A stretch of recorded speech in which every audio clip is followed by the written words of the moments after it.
the formal economy. What's tragic is that we have to dedicate a section for it. In the past 3 years, every time we have proposed an idea to stimulate the private sector, the response of officials, of course, included, how do we deal with ghost companies? How can we control ghost personas? And how can we address tax evasions? And who gets the blow? Of course, us, the remaining few who believe in this country. The remaining few who are loyal in all senses of the term. Us, the private sector. Us, the same ones who constitute the formal economy.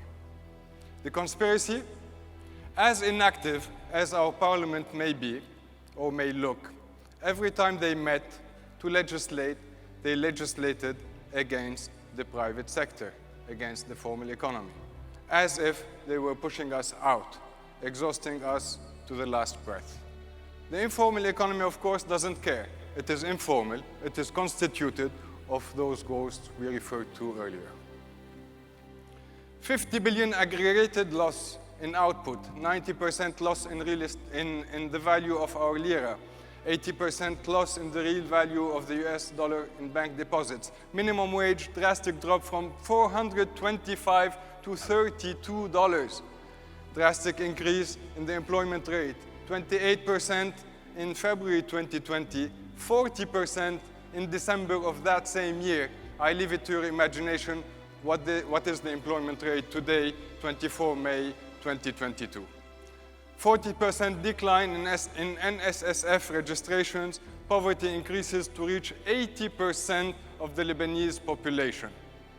Additional devastating facts, according to the World Bank, Lebanon has top GDP contraction among 193 countries. According to the Lebanon Economic Monitor report, our government revenues have dropped by half in 2021, which makes us the third worst country behind Somalia and Yemen. On the IMF front, implementation of the 5 pillars seem to have different priorities to our officials. The fiscal, of course, they rush. Restructuring the financial sector, reforming the state-owned enterprises, strengthening government, they seem they can wait.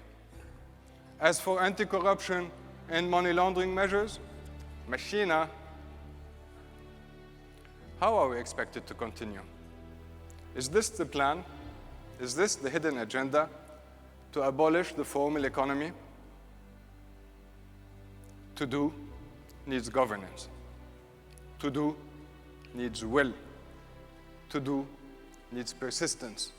And to do needs know-how. Without any doubt, we have all of the above, and we have the solutions. We want to pay taxes, but we don't trust they are spent wisely. We want to employ, but we need to know it will be sustainable. Unlawful competition, unethical trade, money laundering, clientelism, and corruption, loss of government revenues, these are the outcomes of the informal economy. There is an urgency to reverse the cycle, to move it from the vicious circle where we are now to the virtuous circle where we wish we will be in the near future. Employment, preservation, job creation, and government revenues, these are the expected outcomes if you incentivize the formal economy, therefore the private sector. Taxing the formal economy without the reform will only encourage the support of the informal economy. We are the catalyst and the drive of the economic revival. We care more about raising the purchase power than just uselessly raising the salary scales. Keep in mind, no private sector, no formal economy. No formal economy, no government revenues. No government revenues, no public sector. Without a public sector, we have no regulator. A country without a regulator is the Lebanon that we do not want.